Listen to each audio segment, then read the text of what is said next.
पहाड़ों के घने जंगलों में बारिश का मौसम चल रहा था। आज सुंदरी कौवी के घर में सब खूब मौज मस्ती हो रही थी।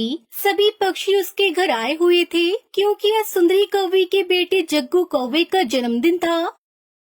Happy birthday to you, happy birthday dear Jaggu, happy birthday to you, may God bless you, happy birthday to you. अरे जग्गू बेटा, जल्दी से केक काट लो, फिर तुमने गिफ्ट भी तो खोलने हैं। मम्मा मम्मा वो देखो, खिड़की में गरीब चिड़िया की बेटी बैठी हुई है। तुम रुको, उसे तो मैं भगा कर आती हूँ। सुंदरी कौवी घर से बाहर आ जाती है। अरे सुनहरी, तुम यहाँ क्या कर रही हो? आंटी, मैं भी जग्गू का जन्मदिन मनाने आई हूँ।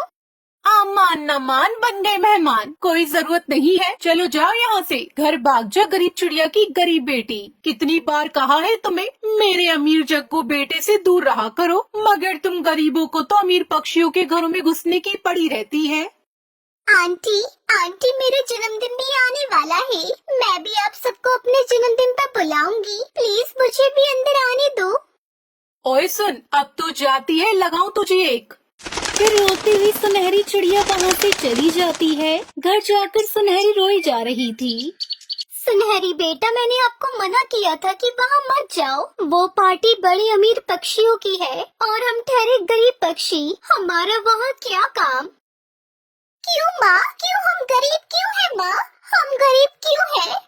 मैं गरीब बनकर जीना नहीं चाहती, मेरा भी दिल करता है मेरा भी जन्मदिन कोई धूमधाम से मनाए, केक आए, गिफ्ट आए, मुझे भी नए कपड़े, अच्छे खाना खाने को मिले। आपको नहीं पता, जग्गू वहाँ पर दूल्हे की तरह सजा हुआ बैठा था, अपने घर पर धूमधाम से पार्टी कर रहा था, और कल मेरा भी जन्मदिन है, किसी को कोई खबर नहीं है। सुनहरी बेटा, कितनी बार कहा है अपनी माँ को तंग न किया करो, उन सबके पापा जिंदा है, वो कमा कर लाते हैं तो उन्हें सब मिल जाता है, मगर आपके पापा नहीं है इसलिए। ये सुनकर सुनहरी चिड़िया फूट फूट कर रोने लगती है। अगर मेरे पापा होते तो वो मेरा भी जन्मदिन धूमधाम से मनाते। सारी रात सुनहरी चिड़िया ऐसे ही रोते रोते सो जाती है। सुबह अगले दिन, माँ मुझे माफ कर दो, मैंने रात को आपको बहुत परेशान किया। अरे मुझे पता था मेरी बेटी समझदार है, वो सब समझ जाएगी। अच्छा जल्दी से नदी में नहा कर आ जाओ, आपको पता है ना आज आपका जन्मदिन है। हाँ माँ, मुझे पता है। फिर हम दोनों माँ बेटी रात को अपने घर के बाहर बैठकर खीर खाएंगे। सुनहरी चिड़िया नदी पर चली जाती है। तभी नदी पर जग्गू कौवा उसका दोस्त आ जाते हैं। सुनहरी देखो, ये खिलौना मुझे मेरे पापा ने ला कर दिया था कल मेरे जन्मदिन पर। हाँ, और तुझे क्या मिलेगा आज? मेरे ख्याल से तुझे मिलेगा ठेंगा, सुनहरी को मिलेगा ठेंगा। दोनों के दोनों पक्षी सुनहरी पर हंसने लगते हैं। तुम लोग यहाँ से चले जाओ, मैं कहती हूँ यहाँ से चले जाओ। अरे ये तो गरीब है, इसके पापा भी नहीं है, इसे कुछ नहीं मिलेगा। इसकी माँ के पास पैसे भी नहीं है कि इसके जन्मदिन पर केक ला कर दे या कोई महंगा तोहफा। फिर सुनहरी चिड़िया दुखी होकर वहाँ से चली जाती है। सुनहरी चिड़िया रोती हुई घने जंगल में जाकर बैठ जाती है। मुझे नहीं मनाना कोई जन्मदिन, मैं शाम तक यहीं बैठी रहूंगी, मेरा कोई नहीं है। अगर मेरे पापा होते तो मुझे सब कुछ ला कर देते। सुनहरी को रोता हुआ देखकर वहाँ एक पक्षी आ जाता है। अरे नन्ही मासूम बच्ची, चुप हो जाओ, मैंने सब सुन लिया है। जैसे तुम्हारा कोई नहीं है वैसा ही मेरा भी कोई नहीं है। मेरे पास सब कुछ है, घर, पैसा, गाड़ी, मगर कोई प्यार करने वाला नहीं है, साथ रहने वाला परिवार नहीं है। क्या तुम मेरे दोस्त बनोगे? मेरा कोई दोस्त नहीं है क्योंकि मैं बहुत गरीब हूँ। नहीं दोस्त, मेरे साथ चलो, वहाँ थोड़ी ही दूर मेरा घर है। फिर वो चिड़ा सुनहरी को अपने साथ ले जाता है। इतना बड़ा सुंदर घर देखकर सुनहरी चिड़िया तो हैरान रह जाती है। मैं मनाऊंगा अपने दोस्त का जन्मदिन, बहुत ही धूमधाम से मनाऊंगा कि सब देखते रह जाएंगे।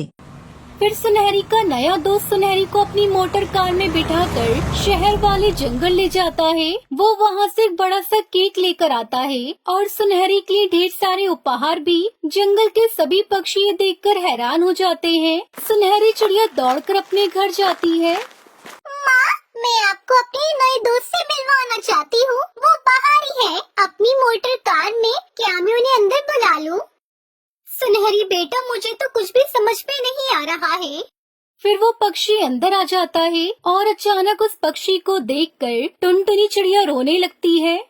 अरे आप जिंदा है। आप आइए, आप अंदर आइए, बैठिए ना। माँ, क्या आप मेरे दोस्त को जानती हो? हाँ सुनहरी बेटा, ये कोई और नहीं, तुम्हारे पापा है, पापा। हाँ बेटा, तुम्हारे पापा। बेटा, उस दिन बहुत बारिश थी जब मैं और तुम्हारी माँ बिछड़ गए थे। तुम उस समय अंडे में अपनी माँ के पास थे और मैं समझा कि तुम मर गए। और मैं समझी कि तुम और मेरा अंडा तुम छोड़ कर यूं चले गए हो। मैं उस दिन से घने जंगलों में रहता हूँ। मैं वहाँ फलों की खेती करता हूँ और बहुत बड़े बड़े खेत हैं मेरे। इसका मतलब मैं भी अमीर बन गई। फिर सुनहरी चिड़िया अपने पापा को पाकर खुशी से झूम उठती है। रात को सुनहरी चिड़िया का घर सज जाता है, पटाखे चलते हैं और सुनहरी जंगल के सारे पक्षियों को बुलाती है। एक बड़ा सा केक भी आ गया था जिसे देखकर जंगल के सभी पक्षी हैरान थे। जग्गू मेरे दोस्त, अगर तुम मुझे अपने जन्मदिन पर नहीं बुलाया तो कोई बात नहीं, तुम मेरे जन्मदिन पर आ सकते हो।